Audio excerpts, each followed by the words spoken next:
நான் நன்றி செலுத்துகிறேன். தொடர்ந்து எங்களுக்காகவும் இந்த ஊழியத்துக்காகவும் ஜெபிக்கும்படியாகவும் கேட்டுக்கொள்கிறேன். கர்த்தர் நல்லவர். இந்த நாளிலும் கூட சங்கீதங்களின் புத்தகம் 148ஆம் சங்கீதம், சங்கீதங்களின் புத்தகம் 148ஆம் சங்கீதம். தொடர்ச்சியாக நாம் இந்த அல்லேலூயா சங்கீதம் என்று அழைக்கப்படுகிறதான வேத புத்தகத்தில் இருக்கிறதான இந்த கடைசி 5 சங்கீதங்களை நாம் தியானித்து கொண்டு இருக்கிறோம். இந்த நாளிலே இந்த 148ஆம் சங்கீதத்திலிருந்து ஒரு சில காரியங்களை தியானிக்க தேவன் நமக்கு கிருபை தருவாராக. இந்த சங்கீதத்திலே 14 வசனங்கள் இருக்கிறது. இந்த 14 வசனங்களிலே 13 முறை கர்த்தரை துதியுங்கள், துதியுங்கள், துதியுங்கள், துதியுங்கள் என்று சொல்லப்பட்டிருக்கிறதை நாம் பார்க்கிறோம். 13 முறை. நேற்று தினத்தில் உட்கார்ந்து நான் இந்த வசனத்தை வாசிட்டு இருந்தேன். முதல் முறை வாசிக்கும் போது 12 முறை கண்டுபிடிச்சேன். 2வது முறை வாசித்தேன், அப்போ 11 முறை வந்துச்சு. ஆனால் இது இப்போதான் வாசித்தோம் 12 வந்துச்சு. திரும்பமா வாசித்து பார்த்தேன், கடைசியில் எல்லாம் கண்டுபிடிச்சா 13 முறை கர்த்தரை துதியுங்கள், துதியுங்கள், துதியுங்கள், துதியுங்கள் என்று சொல்லப்பட்டிருக்கு. அப்படி என்றால் கர்த்தரை துதிப்பது மிகவும் முக்கியமானது. ஆண்டவருடைய துதி, ஆண்டவரை துதிப்பது, ஆண்டவரை சங்கீதத்தினாலே அவரை துதிப்பது, ஆண்டவரை போற்றுவது, ஆண்டவரை உயர்த்துவது, இது எல்லாம் மிகவும் முக்கியமான ஒரு காரியமாக காணப்படுகிறது. இந்த சங்கீதத்தில் எதற்கெல்லாம் நாம் ஆண்டவரை துதிக்க வேண்டும்? எல்லாத்துக்கும் ஆண்டவரை நம்ம துதிக்கலாம். ஆனால் இந்த சங்கீதத்தில் பார்த்தீங்கன்னா எதற்காக ஆண்டவரை துதிக்க வேண்டும் என்று சொல்லி நாம் பார்ப்போமே. ஆனால் எல்லாவற்றிற்கும் ஆண்டவரை துதிக்க வேண்டும். எதற்கு? எல்லாவற்றிற்கும் ஆண்டவரை துதிக்க வேண்டும் என்பதை இந்த சங்கீதத்தின் மூலமாக நாம் அறிந்து கொள்ள முடியும். வாசிக்கலாம். முதலாவதாக இந்த சங்கீதக்காரன் எதை சொல்லுகிறார் என்றால் வாசிக்கலாம். முதல் 6 வசனங்களை வாசிங்க.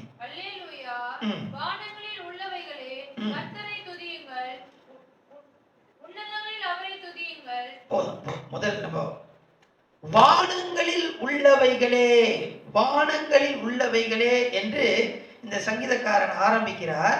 14ஆம் வசனத்தை வாசிக்கலாம். அவர் நம்முடைய பரிசுத்தவான்கள் யாவருக்கும் தம்மை சேர்ந்த ஜனமாகிய இஸ்ரவேல் புத்திரருக்கும் கொண்டாட்டமாக தம்முடைய ஜனத்திற்கு ஒரு கொம்பை உயர்த்தினார். அல்லேலூயா, அல்லேலூயா. இங்கே இந்த சங்கீதமானது முதல்ல எங்க ஆரம்பிக்குது அப்படின்னு சொன்னா வானங்கள் பெரிய காரியத்துல ஆரம்பிக்குது. பெரிய காரியத்துல ஆரம்பித்து 14ஆம் வசனத்துல பார்க்கிறோம், தமது ஜனமாகிய இஸ்ரவேல் புத்திரருக்கு கொண்டாட்டமாக தமது ஜனத்துக்கு ஒரு கொம்பை ஏற்படுத்தினார். இந்த உலகத்திலேயே மிகவும் சிறிய ஒரு கூட்டம் இருக்கிறது என்றால் அது இஸ்ரவேல் ஜனம்தான். இஸ்ரவேல் ஜனம் சிறிய கூட்டம். எதற்காக ஆண்டவரை துதிக்க வேண்டும் என்றால் பெரிய வானங்களை உண்டாக்கினார். பெரிய காரியத்துக்கு ஆண்டவரை துதிக்க வேண்டும். சிறிய கூட்டமா இருக்கிறதான சின்ன காரியத்துக்கும் ஆண்டவரை துதிக்க வேண்டும். பெரியவற்றுக்கும் துதிக்க வேண்டும், சின்ன காரியத்துக்கும் ஆண்டவரை துதிக்க வேண்டும் என்று இங்கே சங்கீதத்திலே நாம் பார்க்கிறோம். துதியுங்கள், துதியுங்கள்.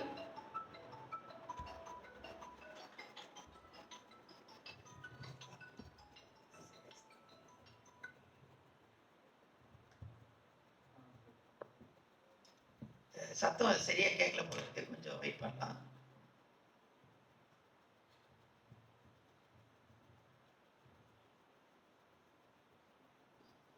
ஓகே. இந்த சங்கீதத்திலே சிறிய காரியத்துக்கும் ஆண்டவரை துதிக்க வேண்டும், பெரிய காரியத்துக்கும் ஆண்டவரை துதிக்க வேண்டும் என்பதை இந்த இடத்துல நாம் பார்க்கிறோம். அப்படி என்றால் எதற்காகலாம் வாசிக்கலாம், தொடர்ந்து வாசிக்கலாம். 2ஆம் வசனம். அவருடைய தூதர்களே நீங்கள் யாவரும் அவரை துதியுங்கள், இந்த வசனத்தை வாசிக்கும் போது நம்ம நல்லா கவனிக்கலாம். முதல்ல வானங்களே, இரண்டாவது தூதர்களே, அவருடைய சேனைகளே, யாவரும் அவரை துதியுங்கள். ம். சூரிய சந்திரரே அவரை துதியுங்கள். பிரகாசமுள்ள சகல நட்சத்திரங்களே அவரை துதியுங்கள். வானாதி வானங்களே அவரை துதியுங்கள். ஆகாய மண்டலத்தின் மேலுள்ள தண்ணீர்களே அவரை துதியுங்கள். அவைகள் கர்த்தரின் நாமத்தை துதிக்கப்படுவது. அவர் கட்டளையிட அவைகள் சிருஷ்டிக்கப்பட்டது. அவர் அவைகளை என்றைக்கும் உள்ள சதா காலங்களிலும் நிலைக்கும்படி செய்தார். மாறாத பிரமாணத்தை அவைகளுக்கு நியமித்தார். போதும். இங்கே சொல்லப்பட்டிருக்கிறதான காரியம் எதற்காக துதிக்க வேண்டும் என்றால், வானங்களில் உள்ளவைகள், மேலான காரியங்கள் அங்கே சொல்லப்படுகிறது நாம் பார்க்கிறோம். ஒன்று வானங்கள், தூதர்கள், அவருடைய சேனைகள், சூரிய சந்திரன், பிரகாசமுள்ள சகல நட்சத்திரம், வானாதி வானம், ஆகாய மண்டலம், அதற்கு மேலே உள்ள தண்ணீர்,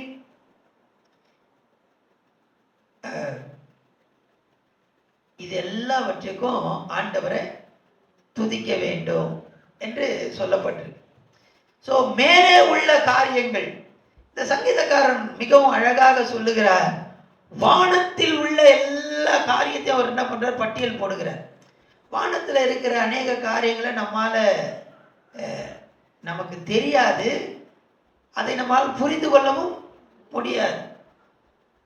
வானத்தில் சொல்றாங்க பால்வெளி, மில்கி வே அப்படின்னு சொல்லி இருக்குது அப்படின்னு சொல்றாங்க. அதில் பல கோடி நட்சத்திரங்கள், நட்சத்திர கூட்டங்கள் அதெல்லாம் இருக்கு அப்படின்னு சொல்றாங்க. அதெல்லாம் நம்மளால சில நேரத்தில் யோசித்து கூட சில நேரத்தில் என்ன பண்ண முடியல, பார்க்க முடியலை. இப்போதான் சில சந்திர மண்டலங்கள்லாம் போயிட்டு வந்தவங்க என்ன பண்ணுறாங்க, வந்திருக்கிறாங்க. இப்படி ஆண்டவருடைய அந்த காரியங்களை, அவர் வானங்களிலே செய்ததான காரியங்களை நம்ம யோசித்து பார்த்தா அது நமக்கு ஒன்றுமே புரியாது. ஆனால் அதில் என்ன ஒரு விஷயம்னா, ஆண்டவர் அதற்கு ஒரு பிரமாணத்தை வைத்திருக்கிறார். அந்த மாறாத பிரமாணத்திலே அது கீழ்ப்படிந்து செயல்படுகிறதை நாம் பார்க்கிறோம். அதுதான் இங்கே 6ஆம் வசனத்தில் வாசிக்கிறோம். அவர் அவைகளுக்கு என்றென்றைக்கும் சதா காலங்களிலும் நிலைக்கும்படி செய்தார். மாறாத பிரமாணத்தை அவர்களுக்கு நியமித்தார். இந்த சந்திரன், சூரியன், இந்த நட்சத்திர கூட்டங்கள், கோள்கள் இதெல்லாம் ஒரே ஒரு எம்எம், ஒரு சின்ன ஒரு எம்எம் அப்படி மாறி சுத்துச்சு அப்படின்னு சொன்னா உலகத்தில் பல பிரச்சனைகள் என்ன பண்ணும், நடக்கும். ஆனா அதுல ஒரே ஒரு எம்எம் கூட மாறாம ஆண்டவர் அதற்கு கொடுத்ததான அந்த மாறாத பிரமாணத்தின்படி அதெல்லாம் என்ன பண்ணுது, சரியா செயல்படுது. கொஞ்சம் வேகமா சுத்தலாம், இல்லை கொஞ்சம் மாறி சுத்தலாம் அப்படின்னு நம்ம நினைச்சா என்ன நடக்கும்னா உலகமே தலைகீழ என்ன பண்ணிடும், மாறிடும். ஆண்டவர் இது எல்லாவற்றையும் வானத்தில் இருக்கிறதான காரியம் எல்லாம் அழகாக படைத்திருக்கிறார். அதெல்லாம் அழகாக செயல்பட்டு கொண்டிருக்கிறது. அதற்கு ஆண்டவர் ஒரு மாறாத பிரமாணத்தை ஏற்படுத்தியிருக்கிறார். இதெல்லாம் நல்லா செய்து, அதனால்தான் நான் சந்தோஷமா என்ன பண்றேன், இருக்கிறேன். இதற்காக ஆண்டவரை நாம் துதிக்க வேண்டும். இதுக்கெல்லாமாப்பா ஆண்டவரை துதிக்கணும்? ஆமா, இதுக்கெல்லாம் ஆண்டவரை துதிக்கணும். ஆண்டவர் நமக்கென்று இவைகள் எல்லாவற்றையும் என்ன பண்ணிருக்கார், ஏற்படுத்தி வைத்திருக்கிறார். நீங்க சிருஷ்டிப்பின் கதையை எடுத்து நீங்க படிச்சு பார்த்தீங்கன்னு சொன்னா, மனுஷனை ஆண்டவர் கடைசியாக உண்டாக்கினார். 6ஆம் நாளிலே அவர் அநேக காரியங்களை உண்டாக்கினார். மண்ணினாலே மிருகங்கள் இதெல்லாத்தையும் உண்டாக்கினார். கடைசியாக மனுஷனை உண்டாக்கினார். எதற்காக மனுஷனை கடைசியா உண்டாக்கினார் அப்படின்னா, மனுஷனுக்கு தேவையான எல்லாவற்றையும் அவர் படைத்து விட்டு உண்டாக்கி விட்டு மனுஷனை கடைசியா என்ன பண்ணார், உண்டாக்கினார். உண்டாக்கி சொல்றாரு, இவைகள் எல்லாவற்றையும் நீ ஆண்டு கொள்ள வேண்டும். இந்த வானத்துல ஆண்டவர் படைச்சிருக்கிறாரே, இது எல்லாவற்றையும் நாம் என்ன செய்ய வேண்டும், ஆண்டு கொள்ள வேண்டும். ஹல்லேலூயா. ஹalleluya. அந்த அதிகாரத்தை ஆண்டவர் கொடுத்திருக்கிறார். ஹalleluya. வானத்துல என்னென்ன இருக்குன்றதே நமக்கு ஒண்ணுமே புரியல. ஏன்னா அவ்வளவு காரியங்கள் ஆண்டவர் வைத்திருக்கிறார். இது எல்லாம் சரியாக செயல்படுகிறது. இதற்காக நான் ஆண்டவரை துதிக்க வேண்டும். ஹalleluya, ஹalleluya. இரண்டாவதாக எதற்காக ஆண்டவரை நாம் எதற்கெல்லாம் ஆண்டவரை நாம் துதிக்க வேண்டும்? 7ஆம் வசனத்திலிருந்து வாசிக்கலாம்.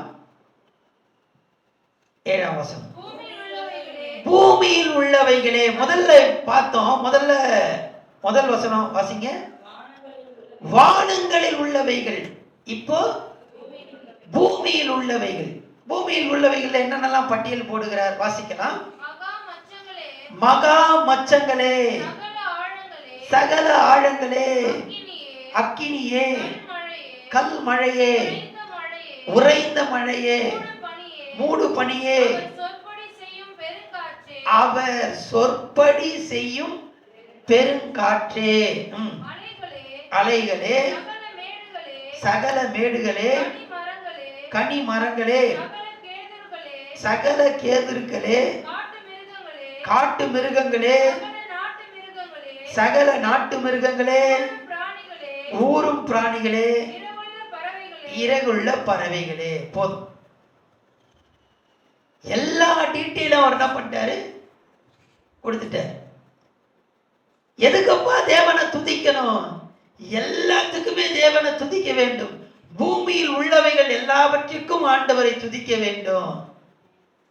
பரலோகத்தில் உள்ளவைகள் எல்லாவற்றிற்கும் ஆண்டவரை துதிக்க வேண்டும். இங்க பாத்தீங்கன்னா எல்லா காரியத்தையும் சொல்லிட்டு சொல்றாரு, அவர் சொற்படி செய்யும் பெருங்காற்று. நம்ம நினைக்கிறோம்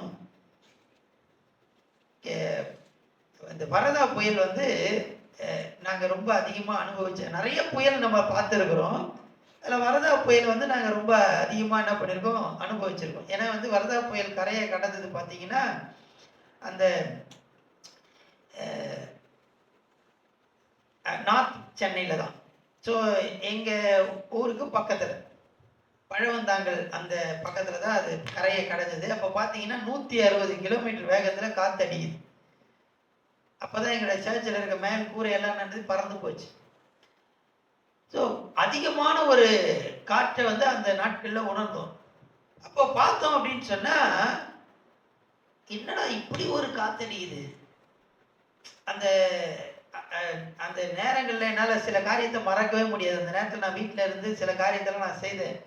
அந்த காற்றை உணர்ந்து பல புயலை பார்த்துருக்குறோம். அந்த புயலை ரொம்ப பக்கத்தில் இருந்து பார்த்ததுனால அது எங்கள் அந்த ஏரியா வழியாக தான் கரையை கடக்குது. அந்த காற்றை அனுபவிக்க அதை உணர முடிந்தது அந்த நாட்கள். அப்போ யோசிக்கிறோம், இது என்ன காற்று, இது இப்படி ஒரு. ஆனால் வேத வசனம் சொல்லுது, அந்த காற்று எப்படி தான் செயல்படுதான்? ஆண்டவருடைய சொற்படி அது செயல்படுகிறது. சொற்படி செயல்படுகிற ஒரு பெரிய காற்று. இங்க பூமியில் உள்ளவைகள் இந்த பட்டியலை போய் நீங்க வீட்டுல போய் நான் ஒன்னொன்னா வாசித்து பாருங்க. ஆண்டவர் எப்படி அதை சொல்லுகிறார்? இது எல்லாவற்றிற்கும் நாம் ஆண்டவரை துதிக்க வேண்டும். எதுக்குப்பா துதிக்கணும்? எல்லாத்துக்குமே துதிக்கணும். எல்லாத்துக்கும் துதிக்கணும். வானத்தில் உள்ளவைகளுக்கும் நாம் ஆண்டவரை துதிக்க வேண்டும்.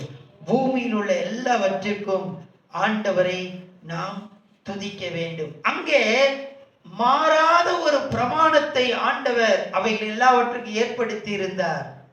அது ஆண்டவர் என்ன பிரமாணத்தை ஏற்படுத்தி இருக்கிறாரோ வானத்தில் உள்ளவைகள் அதன்படி அது கரெக்டா செயல்படுது. கொஞ்சம் மாறுச்சு அப்படின்னா உலகமே மாறிவிடும். ஆனா இங்க பூமியில் உள்ளவைகள் எல்லாம் எப்படி செயல்படுகிறது என்றால் அவருடைய சொற்படி செயல்பட்டு கொண்டிருக்கிறது. அல்லேலூயா, அல்லேலூயா.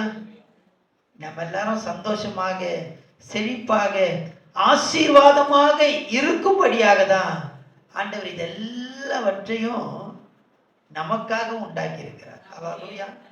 இதெல்லாம் சொற்படி கேட்குது. எதற்காகனா எனக்காக. எனவே ஆண்டவரை நாம் துதிக்க வேண்டும். அல்லேலூயா. இதுக்கெல்லாமாங்க ஆண்டவரை துதிக்கணும்? ஆமா, வேதம் சொல்லுகிறது எல்லாவற்றிற்கும் ஆண்டவரை துதிக்க வேண்டும். அடுத்தபடியாக எதற்கெல்லாம் நாம் ஆண்டவரை துதிக்க வேண்டும்? வாசிக்கலாம் 11ஆம் வசனத்திலிருந்து. பூமியின் ராஜாக்களே, சகல ஜனங்களே, இப்பொழுது பூமியின் ராஜாக்கள் ஆளுகை செய்கிறவர்கள் மனுஷர்களை குறித்து சொல்லப்படுகிறது. வாசிக்கலாம். சகல ஜனங்களே, பிரபுக்களே, பூமியில் உள்ள சகல நியாயாதிபதிகளே, வாலிபரே, கன்னிகைகளே, முதிர் வயதுள்ளவர்களே, பிள்ளைகளே, கர்த்தரை. ஏதாவது ஒரு காரியமாவது விட்டு இருக்காங்க?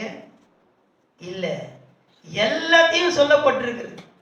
எல்லாம் இங்க குறிப்பிடப்பட்டிருக்கு. காரணம் என்னவென்றால் எல்லாவற்றிற்கும் நாம் ஆண்டவரை துதிக்க வேண்டும். எல்லாரும் ஆண்டவரை துதிக்கணும். பூமியின் ராஜாக்கள் ஆண்டவரை துதிக்க வேண்டும். ஆண்டவர் எனக்கு எதுவுமே செய்யலங்க, எனக்கு ஆண்டவர் மேல கொஞ்ச நாள் கோபமா இருக்கு. இல்ல, எல்லாரும் எப்பொழுதும் ஆண்டவரை துதிக்க வேண்டியது அவசியம். எல்லாரும்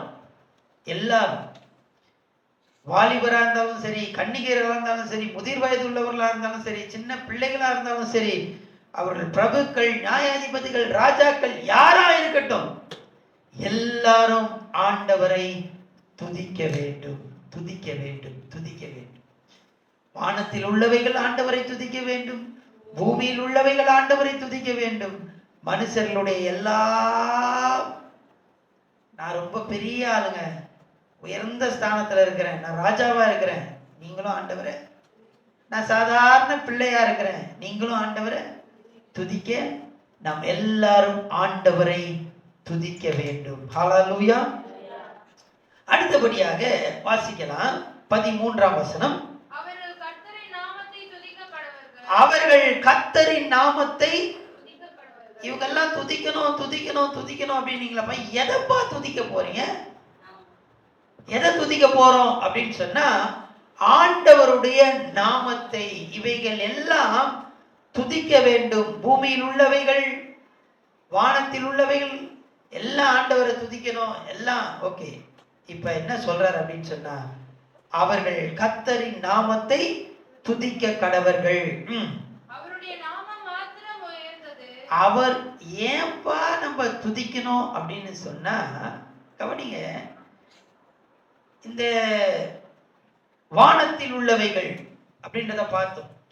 அதுல பல காரியம் நமக்கு, எனக்கு புரியல, ஒருவேளை உங்களுக்கு புரியும் நினைக்கிறேன். ஒண்ணுமே புரியல, அதுக்கெல்லாம் நம்ம ஆண்டவரை துதிக்கணும். சரி, ஆனா அதெல்லாமே ஆண்டவரை துதிக்குது, எல்லாரும் துதிக்க வேண்டும்.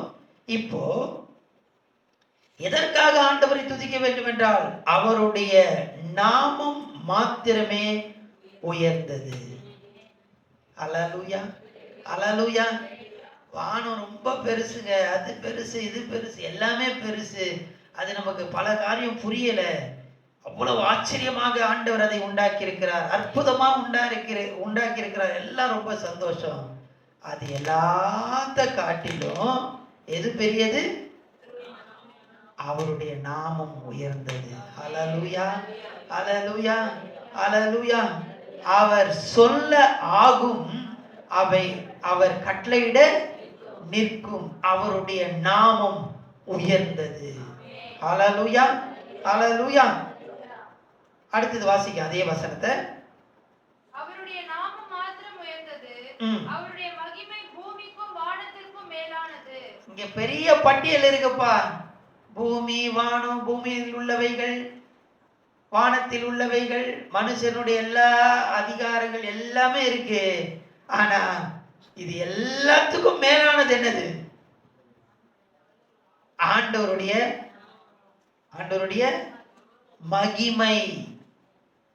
மகிமை. அவருடைய நாமம் மாத்திரம் உயர்ந்தது, அவருடைய மகிமை பூமிக்கும் வானத்திற்கும் மேலானது. எல்லாத்தையும் சொல்லிட்டு அவர் சொல்றாரு, எல்லாமே ஆண்டவரை துதிக்குதுப்பா. எல்லாத்துக்காக ஆண்டவரை நம்ம என்ன பண்ணணும்? துதிக்க வேண்டும். ஆனால் எல்லாவற்றுக்கும் துதிக்க வேண்டும். எல்லாம் ஆண்டவரை துதிக்க கடவுது. ஏன் நம்ம அதை துதிக்கணும்னு சொன்னா, இதெல்லாம் இருக்கு சந்தோஷம். இதுக்கு மேலானது ஒன்று உண்டு, அவருடைய நாமம். இதற்கு மேலானது ஒன்று உண்டு, அது அவருடைய மகிமை. ஹல்லேலூயா, ஹல்லேலூயா. தேவ ஜனமே, நாம் ஏன் ஆண்டவரை எல்லாவற்றுக்காகவும் துதிக்க வேண்டும்? அவெல்லாம் துதிக்குது, உன்னதமையில் உள்ளவைகள் துதிக்குது, எல்லாமே துதிக்குதுப்பா. எல்லாவற்றுக்காகவும் நான் துதிக்க வேண்டும். ஏனென்றால் எல்லாவற்றுக்கும் மேலாக என் ஆண்டவருடைய நாமம் உயர்ந்ததாய் இருக்கிறது. அவருடைய மகிமை எல்லாவற்றுக்கும் மேலானதாய் இருக்கிறது. ஹல்லேலூயா, ஹல்லேலூயா. 14ஆம் வசனத்தை வாசிக்கலாம். அவர் தம்முடைய பரிசுத்தவான்கள் யாவருக்கும் தம்மை சேர்ந்த ஜனமாகிய இஸ்ரவேல் புத்திரருக்கும் கொண்டாட்டமாக தம்முடைய ஜனத்திற்கு ஒரு கொம்பை உயர்த்தினார். ஒரு கொம்பை உயர்த்தினார், ஒரு கொம்பை உயர்த்தினார். நம்ம எல்லாரும் துதிக்கிறோம். அவர்களுக்கு ஏன் துதிக்கணும் அப்படின்னு சொன்னா, அவருடைய நாமம் உயர்ந்தது, அவருடைய மகிமை எல்லாவற்றுக்கும் மேலானது. அது மட்டுமல்ல, அவர் தம்முடைய பரிசுத்தவான்கள் யாவருக்கும், யாவருக்கும், அந்த வார்த்தை ரொம்ப முக்கியம் இந்த சங்கீதத்துல.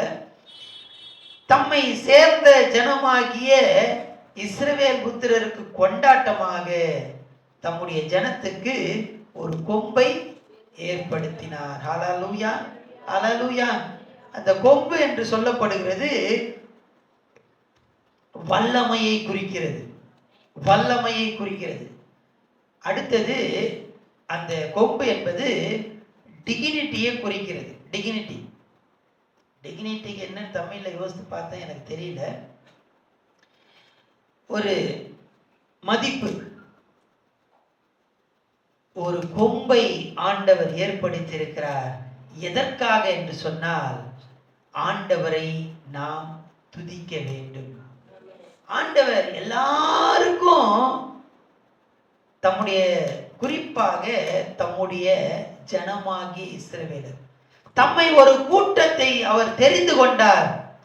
எல்லாருக்கும் மேலாக மகிமை உயர்ந்திருக்கிறது, அவருடைய நாமம் உயர்ந்திருக்கிறது. ஆனால் துதிக்கும்படியாக, ஆண்டவரை துதிக்கும்படியாக ஒரு கூட்டத்தை அவர் தெரிந்து கொண்டார். இந்த ஜனத்தை எனக்கென்று ஏற்படுத்தினேன். அது என்ன ஜனம் அப்படின்னு சொன்னா, இஸ்ரவேல் ஜனத்தை அந்த இடத்துல குறிக்கப்பட்டிருக்கு. உலகத்துல எத்தனையோ விதமான காரியங்கள் இருந்தது, ஆனால் ஒரு கூட்டத்தை ஆண்டவர் தனக்காக தெரிந்து கொண்டார். இந்த ஜனத்தை எனக்காக ஏற்படுத்தினேன், ஒரு கூட்டத்தை நான் எனக்காக ஏற்படுத்தினேன். அவர்களுக்கு நான் ஒரு கொம்பை உயர்த்தினார். தம்முடைய ஜனங்களுக்கு ஒரு கொம்பை உயர்த்தினார். அந்த கொம்பு யார் அப்படின்னு சொன்னா, ஆண்டவர் இயேசு. ஆண்டவர் ஒரு கூட்டத்தை ஆண்டவர் ஏற்படுத்தினார், தெரிந்து கொண்டார். அந்த கூட்டம் என்னன்னு சொன்னா, இஸ்ரவேல் கூட்டம்.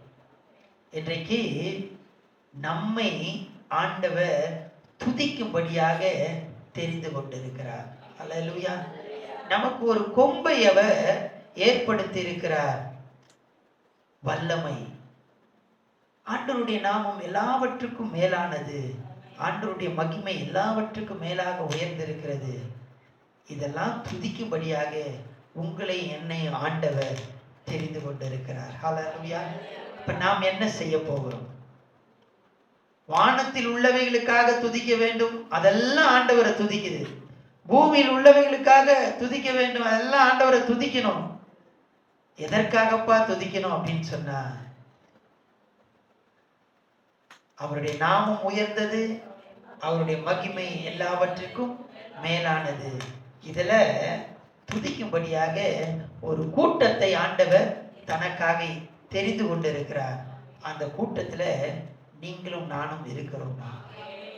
அப்படி இருந்தோம்னு சொன்னா, அவரை துதிப்பதே நம்மளுடைய வேலை, அவரை துதிப்பதே நம்முடைய கடமை. அல்லேலூயா. தேவன் தாமே இப்படிப்பட்ட கிருபைகளை நமக்கு கட்டளையிடுவாராக.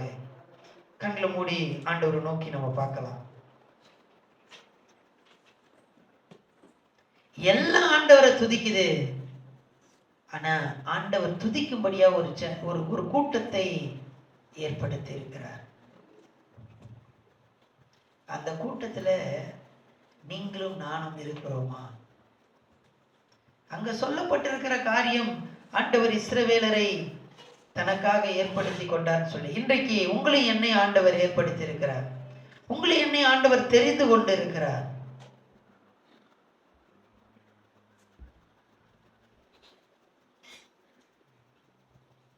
ஆண்டவரே, என்ன நீங்க ஏற்படுத்தி இருக்கிறீங்க? நான் துதிப்பேனப்பா. வானம் துதிக்குது, பூமி துதிக்குது, பூமியில் உள்ளவை எல்லாம் துதிக்கிறாங்க.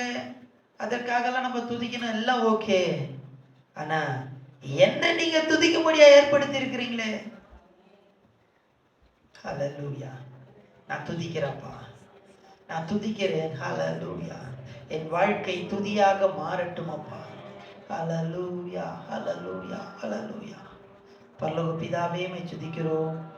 ஆண்டவரே, இந்த காலை வேளையில எங்களை துதிக்கும்படியாக நீர் எங்களை தெரிந்து கொண்டிருக்கிற தயவுக்காக ஸ்தோத்திரம் அப்பா. ஸ்தோத்திரம் அப்பா, ஸ்தோத்திரம் அப்பா. எத்தனையோ காரியம் இருக்கு, ஆனா நீங்க எங்களை துதிக்கும்படியே தெரிந்து கொண்டு இருக்கிறீங்களப்பா. ஸ்தோத்திரம் அப்பா. நீர் எங்களுக்கு ஒரு கொம்பை ஏற்படுத்தி இருக்கிறீங்களப்பா. ஸ்தோத்திரம் அப்பா, ஸ்தோத்திரம் அப்பா, ஸ்தோத்திரம் அப்பா. உடைய நாமம் உயர்ந்ததா இருக்கிறபடினாலே ஸ்தோத்திரம், ஸ்தோத்திரம், ஸ்தோத்திரம். உடைய மகிமை எல்லாவற்றுக்கும் மேலானதா இருக்கிறபடினாலே ஸ்தோத்திரம். ஆண்டவரே, உம்மை துதிக்கிறோம். ஆண்டவரே, நீர் எங்களுக்கு ஞாபகப்படுத்தி தந்ததான இந்த நல்ல வார்த்தைகளுக்காக ஸ்தோத்திரம் அப்பா. தொடர்ந்து இதை நாங்கள் செயல்படுத்த எங்களுக்கு உதவி செய்யும். விசேஷமாக இந்த நாளுக்காக உடைய சமூகத்தில் நாங்கள் வருகிறோம். இந்த நாளில் நாங்கள் செய்ய இருக்கிறதான ஒவ்வொரு காரியத்துக்காக ஆண்டவரே, உடைய கரத்திலே நாங்கள் எல்லாவற்றையும் நாங்கள் அர்ப்பணிக்கிறோம் அப்பா. ஆண்டவரே, தேவ கரம் எங்களை ஆளுகை செய்யும்படியாக ஒப்பு கொடுக்கிறோம். ஆண்டவரே, ஒவ்வொரு காரியத்திலும் நாங்கள் செய்ய போகிறதான ஒவ்வொரு காரியத்திலும் தேவ நடத்துதலை நாங்கள் உணர கிருபை தாங்கப்பா. ஏதோ எங்களுடைய யோசனைகளினாலே, எங்களுடைய பலத்தினாலே அல்லப்பா. ஆண்டவரே, உங்களுடைய வழி நடத்துதலினாலே நாங்கள் செயல்பட எங்களுக்கு உதவி செய்யுங்கப்பா. தேவ ஜனத்தை ஆசீர்வதியும். எல்லா துதிகன மகிமை உமக்கே நாங்கள் செலுத்துகிறோம். இரட்சகர் மீட்பர் இயேசுவின் மூலம் ஜெபம் கேளும் பிதாவே. ஆமென், ஆமென், ஆமென். Praise the Lord. God bless you. God bless you. Praise the Lord.